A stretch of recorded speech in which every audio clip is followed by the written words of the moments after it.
గట్టిగా తొడేలు బయటికి వెళ్ళింది, తొడేలు గుండెలు అదరాలి. సరేనా? జై కాంగ్రెస్. ధన్యవాదాలు మిత్రులారా. ప్రజాపాలన ప్రగతి ప్రణాళికలో భాగంగా మిత్రులు, సహచర మంత్రివర్గ సభ్యులు, మీ అభిమాన నాయకులు, ఈ ప్రాంతానికి మూడో తరం ప్రజాప్రతినిధిగా దేశంలోనే కీర్తిని గడించిన పివి నరసింహారావు గారు, ఆ తర్వాత కీర్తి శేషులు దుద్దిల్ల శ్రీపాదరావు గారు, వారి వారసత్వాన్ని పుణికిపుచ్చుకొని ఈ ప్రాంత ప్రజలకు మూడో తరం సేవలు అందిస్తున్న మీ అభిమాన నాయకుడు, నా మిత్రుడు, మంత్రివర్యులు దుద్దిల్ల శ్రీధర్ బాబు గారి అధ్యక్షతన రైతు భరోసా రెండవ విడతల కార్యక్రమాన్ని కరీంనగర్ జిల్లా ఇన్ఛార్జి మంత్రివర్యులు, వ్యవసాయ శాఖ మంత్రివర్యులు పెద్దలు తుమ్మల నాగేశ్వరరావు గారి నేతృత్వంలో ఈరోజు మంతని శాసనసభ నియోజకవర్గంలో 40 లక్షల పైగా రైతులకు ఈ నిధుల విడుదల చేసే కార్యక్రమాన్ని ఏర్పాటు చేసి, ఈ కార్యక్రమంలో నాతో పాటు పెద్దలు సాగునీటి పారుదల శాఖ మంత్రివర్యులు ఉత్తమ్ కుమార్ రెడ్డి గారిని, అదేవిధంగా రెవెన్యూ హౌసింగ్ శాఖ మంత్రివర్యులు మిత్రులు పొంగులేటి శ్రీనివాసరెడ్డి గారిని, అదేవిధంగా కరీంనగర్ ఉమ్మడి జిల్లా మంత్రివర్యులు మిత్రులు పొన్నం ప్రభాకర్ గారిని, అడ్లూరు లక్ష్మణ్ గారిని, సోదరి మణి ములుగు సీతక్క గారిని, అదేవిధంగా మిత్రులు కార్మిక శాఖ మంత్రివర్యులు కాకా వెంకటస్వామి గారి వారసులు వివేక్ వెంకటస్వామి గారిని, అదేవిధంగా పార్లమెంట్ సభ్యులు రాజ్య సభ్యులైన వేం నరేందర్ రెడ్డి గారిని, మహబూబాబాద్ పార్లమెంట్ సభ్యులు మిత్రులు బలరాం నాయక్ గారిని, పెద్దపల్లి పార్లమెంట్ సభ్యులు యువ మిత్రులు గడ్డం వంశీకృష్ణ గారిని, అదేవిధంగా ఎమ్మెల్సీ కాంగ్రెస్ పార్టీ అధ్యక్షులు ఆనాడు అధికారంలో పార్టీని తీసుకొచ్చే సమయంలో కార్యనిర్వాహక అధ్యక్షుడిగా కార్యదీక్షతో పనులు నిర్వహించిన మిత్రులు మహేష్ కుమార్ గౌడ్ గారిని, అదేవిధంగా శాసనసభ విప్పులు ఆది శ్రీనివాస్ గారిని, విజయ్ రమణారావు గారిని, గండ్ర సత్యనారాయణరావు గారిని, రాజ్ ఠాకూర్ గారిని, డాక్టర్ సంజయ్ గారిని, నాయని రాజేందర్ రెడ్డి గారిని, నాగరాజు గారిని, కవ్వంపల్లి సత్యనారాయణ గారిని, మందుల సామెల్ గారిని, మాధవరెడ్డి గారిని, మిత్రులు ప్రేమ్ సాగర్ రావు గారిని, మేడుపల్లి సత్యం గారిని, ఇంకా ఇతర శాసన మండలి సభ్యులను, శాసన సభ్యులను, వివిధ కార్పొరేషన్ల చైర్పర్సన్లను, అదే మీద ఈ ప్రాంతానికి సంబంధించి రాష్ట్రంలో ఉన్న ప్రముఖ కాంగ్రెస్ పార్టీ నాయకులను, ప్రభుత్వ అధికారులను ఈ కార్యక్రమానికి ఆహ్వానించి ఇంత పెద్ద ఎత్తున ఎంతో ఆలస్యమైన ముక్కవోని కార్యదీక్షతతో, ముఖ్యంగా మా ఆడబిడ్డలు మా అక్కలు పాల పిట్టల్లాగా దసరా పండుగ నాడు పాల పిట్టల్ని చూసినంత ఆనందంగా ఉంది. ఈరోజు మా అక్కలందరూ ఆశీర్వదించడానికి ఇంటి దగ్గర ఇంటైన ఆకలి అవుతుందన్నా, అన్నం వండేది ఆలస్యమైన మా తమ్ముడు మంచి మతలాబుతో వచ్చిండు, మేము ఆశీర్వదించాలి అని ఇంతసేపైనా కూర్చున్న మా అక్కలకు మనస్ఫూర్తిగా ధన్యవాదాలు తెలియజేస్తున్న మా యువ మిత్రులకు మనస్ఫూర్తిగా అభినందనలు తెలియజేస్తున్నా. మిత్రులారా, ఇవాళ మనం ఆలోచన చెయ్యాలి. ఈ దేశానికి వెన్నెముకనే రైతులు. ఆ రైతు వెన్నెముక, ఆ రైతు నిటారుగా నిలబడాలి. ఈ దేశానికి వెన్నెముక రైతు అయినప్పుడు ఆ రైతును ఆదుకొని నిటారుగా నిలబెట్టే బాధ్యత కాంగ్రెస్ పార్టీ తీసుకుంది, మన ప్రజా ప్రభుత్వం తీసుకుంది. కాంగ్రెస్ పార్టీకి రైతు సంక్షేమం అనేది నినాదము కాదు, అది కాంగ్రెస్ పార్టీ విధానం. ఆనాడు రైతుల కోసం సాగునీటి ప్రాజెక్టులను బాక్రానంగల్ డ్యామ్ నుంచి మొదలు పెడితే నాగార్జున సాగర్, శ్రీశైలం, ఎస్ఆర్ఎస్పి వరకు పెద్ద పెద్ద నదుల మీద ప్రాజెక్టులను కట్టి రైతులకు సాగునీరు అందించిన చరిత్ర కాంగ్రెస్ పార్టీది. చరిత్ర పుటలలో ఒక్కసారి చూడాల్సిందిగా నేను కోరుకుంటున్నా. మిత్రులారా, ఆనాడు రైతులు పండించిన పంటకు గిట్టుబాటు ధర లేక దళారుల చేతుల్లో దోపిడీకి గురవుతుంటే రైతు పండించిన పంటకు కనీస మద్దతు ధర ఇవ్వాలి, ఆ రైతులను ఆదుకోవాలి, రైతుల ఆత్మ గౌరవం నిలబెట్టాలని ఈ దేశంలోనే మొదటిసారి రైతులకు గిట్టుబాటు ధర ఇచ్చే చట్టాన్ని తీసుకొచ్చింది ఈనాడు దేశంలో కాంగ్రెస్ పార్టీ. అదేవిధంగా మిత్రులారా, రైతులు పండించిన పంటను కొనడమే కాదు, పండించిన పంటకు 500 రూపాయల బోనస్ ఇచ్చి ఈ రోజు దేశంలోనే అత్యధికంగా వరి ఉత్పత్తి చేస్తున్న రాష్ట్రంగా ఈ దేశంలోనే రానిచ్చింది ఏదైనా రాష్ట్రం ఉందంటే తెలంగాణ రాష్ట్రం ఉందని నేను చెప్పదలుచుకున్న. మిత్రులారా, ఆనాడు కరెంటు లేక, కరెంటు ఉన్న రైతుల మీద కేసులు కట్టి కరెంటు బిల్లుల కోసం పేలిపోతున్న ట్రాన్స్ఫార్మర్లు, కాలిపోతున్న మోటార్లు కష్టాలలో ఉంటే డాక్టర్ వైఎస్ రాజశేఖర రెడ్డి చేవెళ్ల నుంచి ఇచ్చాపురం వరకు పాదయాత్ర చేసి ఈ రైతాంగ కష్టాన్ని కన్నీరు తూర్చడానికి దేశంలోనే మొదటిసారి ఉచిత కరెంట్ అనే గొప్ప పథకాన్ని తీసుకొస్తే ఈ రోజు భారతదేశంలో ఉన్న 100 కోట్ల రైతులకు వివిధ రాష్ట్రాలలో ఉచిత కరెంట్ వస్తుందంటే ఆనాడు చేవెళ్లలో కాంగ్రెస్ పార్టీ తీసుకున్న నిర్ణయం వల్ల ఈ రోజు 100 కోట్ల రైతులకు ఉచిత కరెంట్ అందుతుంది. ఆ పథకాన్ని తీసుకొచ్చింది కాంగ్రెస్ పార్టీ కాదా? ఒక్కసారి ఆలోచన చేయండి.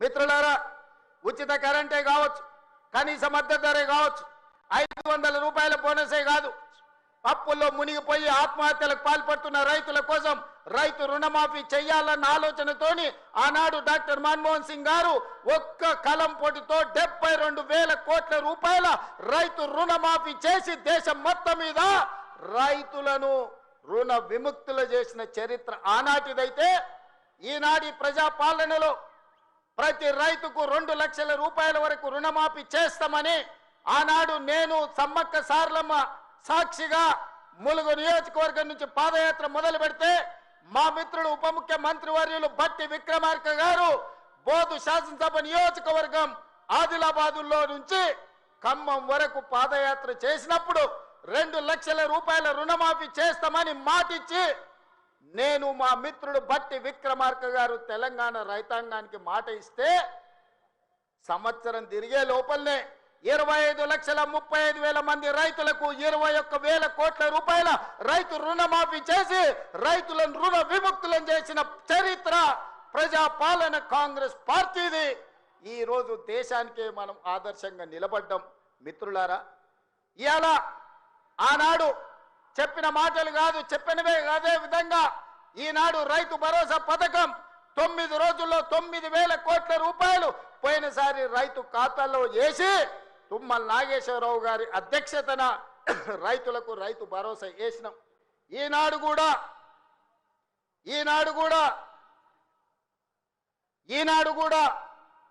రైతు భరోసాలో భాగంగా మొదటి విడతగా 3,500 కోట్లు, రెండవ విడత 2,200 కోట్లు, మొత్తం 5,700 కోట్లు ఈరోజు రైతుల ఖాతాలో రైతు భరోసా వేసి వచ్చే నెలలో ఇంకా 3,300 కోట్ల రూపాయలు రైతు భరోసా పథకంలో భాగంగా 9,000 కోట్ల రూపాయలు ఇవాళ రైతుల ఖాతాలో వేసి రైతుల కళ్ళల్లో ఆనందం చూడాలి.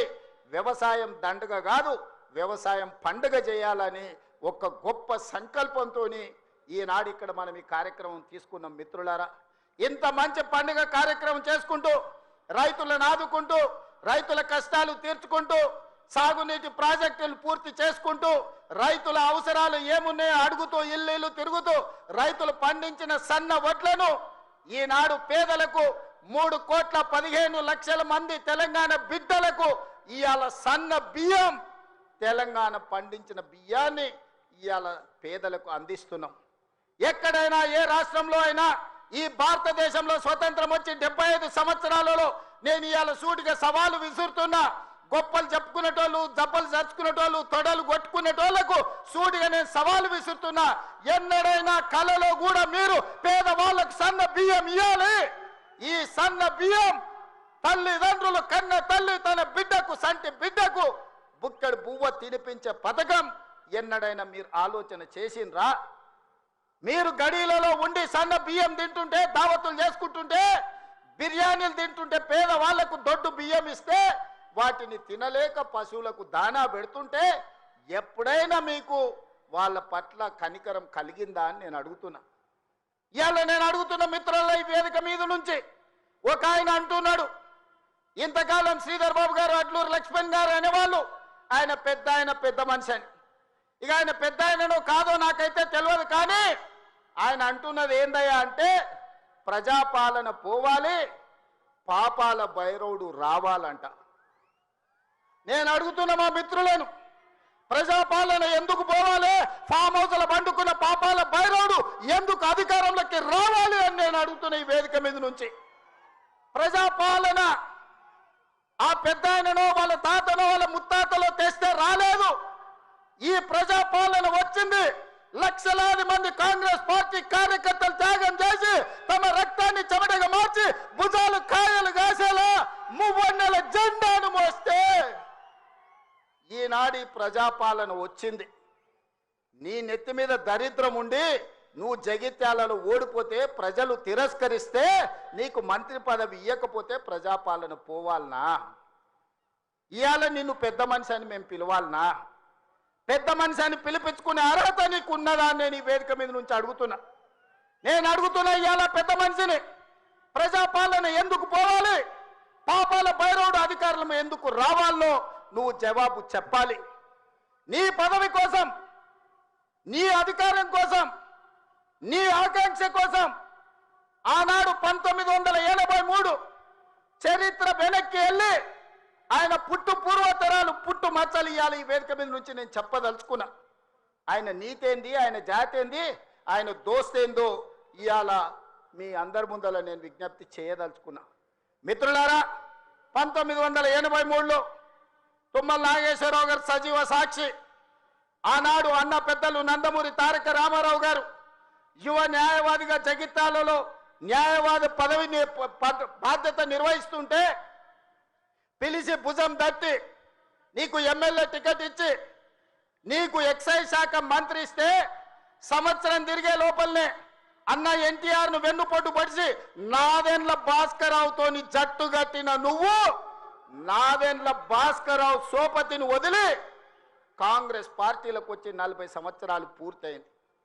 నేను అడుగుతున్నా పెద్ద మనిషిని, ఈ 40 ఏళ్ళు జగిత్యాల నియోజకవర్గమే కాదు, కరీంనగర్ జిల్లాలో ప్రతి కాంగ్రెస్ పార్టీ కార్యకర్త 14 ఎన్నికల్లో 11 సార్లు ఎమ్మెల్యే, 3 సార్లు ఎంపీ, 1 సారి ఎమ్మెల్సీ, 14-15 సార్లు బీఫామ్ ఇస్తే దుఃఖాన్ని దిగముంగుకొని ఎన్టీఆర్ను వెన్నుపోటు పడిచిన నిన్ను, నాదెండ్ల భాస్కరరావు అనుచరుడైన నిన్ను ఎమ్మెల్యేగా, ఎంపీగా, ఎమ్మెల్సీగా ఏ ఎన్నికల్లో పోటీ చేసినా వేలాది మంది కాంగ్రెస్ పార్టీ కార్యకర్తలు నిన్ను భుజాల మీద మోసిన మాట నిజం కాదా?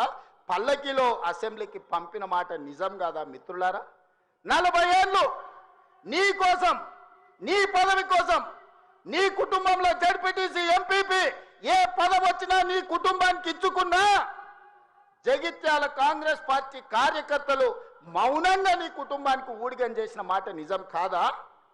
గ్రామంలో ఉన్నోడు గ్రామంలో ఉండాలి, మండలంలో ఉన్నోడు మండలంలో ఉండాలి, జిల్లాలో ఉన్నోడు నియోజకవర్గంలో ఉన్నోడు నియోజకవర్గంలో ఉండాలని పాపంది చేసింది నువ్వు కాదా? మొన్న నేను జగిత్యాల కార్యకర్తలను కలిస్తే ఒక్కొక్కరు తమ కష్టాలను మనసు విప్పి మాట్లాడుతుంటే నాకు ఆశ్చర్యపోయినా. గాంధీ భవన్ చూసి ఒక నాయకుడు చాలా సంవత్సరాల తర్వాత మెట్రోలో పోతుంటే గాంధీ భవన్ కనిపిస్తే ఆనందంతో కన్నీళ్లు గారిని, ఆనంద బాష్పాలు గార్చిన మెట్రోలో నన్ను ఇట్లా గాంధీ భవన్ చూసిన మా నాయకుడు ఎన్నో నన్ను గాంధీ భవన్కు తీసుకుపోలేదని చెప్తుంటే నాకు నిజంగా మనసులో కలుక్కుమన్నది. ఇట్లాంటి కర్కోటకులైన నాయకులు ఉంటారా అని. అలాంటి నాయకుని కూడా జగిత్యాల ప్రజలు 14 సార్లు బీమా ఇస్తే ఎన్నో సార్లు ఓడిపోయినా వదలకుంటేనే ఆయన వెనకాల నిలబడి ఆయన అండగా నిలబడి ఆయన భుజాల మీద మోస్తే ఒక్క ఏడాది పదవి లేకపోతే మీ గుండెల మీద దాన్ని మిమ్మల్ని మోసం చేసి పారిపోతాడా అని నేను అడుగుతున్న మిత్రులారా, ఇది న్యాయమా? ఇదేనా నీ జాతి, నీ నీతి? ఈ వయసులో నువ్వు 40 ఏళ్ళు నీ జెండా మోసి నిన్ను మోసిన కార్యకర్తల గుండెల మీద దాన్ని మోసం చేసి శత్రువు సంతను చేరుతావా? శత్రువు సంకలు చేరి ప్రజాపాలన పోవాలంటావా? ఇట్లాంటోడు పెడితే పెళ్లి కోరుకున్నాడంట, పెట్టకపోతే సావు కోరుకున్నాడంట. ఇంతకంటే ఉదాహరణ ఇంకేమన్నా ఉందా? నేను అడుగుతున్న పెద్ద మనిషిని, ఈ ప్రజాపాలన ఎందుకు పోవాలి?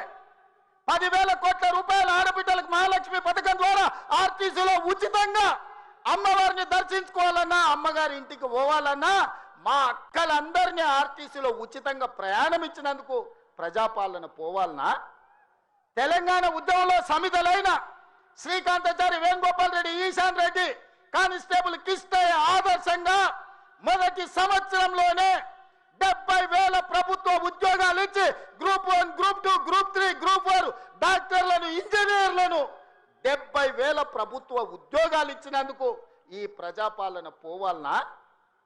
ఆనాడు ఒరేస్తే ఉరేసుకున్నట్టే అని మాట్లాడిన నువ్వు నీ ఫామ్ హౌస్లో 150 ఎకరాలలో ఒరేసుకొని 4,200 రూపాయల క్వింటాలు అమ్ముకొని నువ్వుంటే, రైతులు ఆత్మహత్యలు చేసుకుంటుంటే 8,000 కొనుగోలు కేంద్రాలను తెరిచి ఉత్తమ్ కుమార్ రెడ్డి గారు 2,58,00,000 మెట్రిక్ టన్నులు ప్రతి సంవత్సరం ఒడ్లు కొన్నందుకు ప్రజాపాలన పోవాలనా? సన్నబియ్యం, సన్న ఒడ్లు వండించి సంటి పిల్లలకు సన్నబియ్యం తినిపిస్తున్నందుకు ప్రజాపాలన పోవాలనా? 3,15,00,000 17 మంది ఈరోజు సన్నబియ్యం తింటున్నందుకు ప్రజాపాలన పోవాలనా? ఇవాళ పేదవాళ్ళు డబుల్ బెడ్రూమ్ ఇల్లు అంటివి, 70 ఇండ్లు వద్దంటివి, కొడుకు కోడలు ఉంటే ఏడ ఉంటారంటివి, అల్లుడు బిడ్డ పండుగ కొత్త ఏడవంటారంటివి, కుక్క పిల్ల గొర్రె పిల్ల ఉంటే ఏడ కట్టేయాలంటివి. నేను అడుగుతున్న ఈడు ఉన్న మా యువకులను, మీ ఊర్లో డబుల్ బెడ్రూమ్ ఇల్లు వచ్చిందా? ఆ దరిద్రుడు మీకు ఇల్లు ఇచ్చిందా? 10 ఏళ్ళు మీకు ఇల్లు ఇవ్వలే కానీ ఎర్రవల్లి ఫామ్ హౌస్లో 1000 ఎకరాలలో ఆయన గడి నిర్మించుకున్నాడు. జన్వాడలో కొడుకు ఫామ్ హౌస్ నిర్మించుకున్నాడు. మోయినాబాద్లో తాటి చెట్టు నిర్మించుకున్నది. శంకర్పల్లిలో ఆయన బిడ్డ నిర్మించుకున్నారు ఫామ్ హౌస్లు. ఉండడానికి గడిగా ప్రగతి భవన్ కట్టుకున్నాడు. వాస్తు సక్క లేదని సచివాలయాన్ని కట్టుకున్నాడు. మీ పేదలకు ఎవరికన్నా ఇల్లు ఇచ్చిండా? సంవత్సరానికి 2 లక్షల ఇల్లు ఇచ్చుంటే కూడా పేదలకు ఈ 10 ఏళ్లలో 20 లక్షల మంది పేదలు ఈరోజు ఇల్లు కట్టుకునేటోళ్ళు కదా. తండాలలో, గూడాలలో, మారుమూల పల్లెల్లో ఉన్న ఆదివాసీలు, లంబాడీలు, గిరిజనులు, లేకపోతే ఇతర పేదలు ఇల్లు కట్టుకునేటోళ్ళు ఉండేటోళ్ళు కదా. 20 లక్షల కోట్లు ఖర్చు పెట్టినావు కానీ 20,000 ఇండ్లు కూడా పేదలకు ఇయ్యలేకపోయినావు. ఈరోజు 4.5 లక్షల ఇండ్లు పేదవాళ్లకు ఇందిరమ్మ ఇండ్లు ఇచ్చిన మాట నిజం కాదా? ఈరోజు మీ గ్రామాలలో ఇందిరమ్మ ఇండ్లు కట్టుకుంటున్నది నిజం కాదా? మిత్రులారా, గుండె మీద చేసుకొని ఆలోచన చెయ్యండి. ఇలా పేదలకు 4.5 లక్షల ఇందిరమ్మ ఇండ్లు ఇచ్చినందుకు ప్రజాపాలన పోవాలనా? డబుల్ బెడ్రూమ్ ఇండ్లతో మోసం చేసిన పాపాల భైరవుడు రావాలనా? ఒక్కసారి ఆలోచన చేయండి మిత్రులారా. ఇండ్లే కాదు,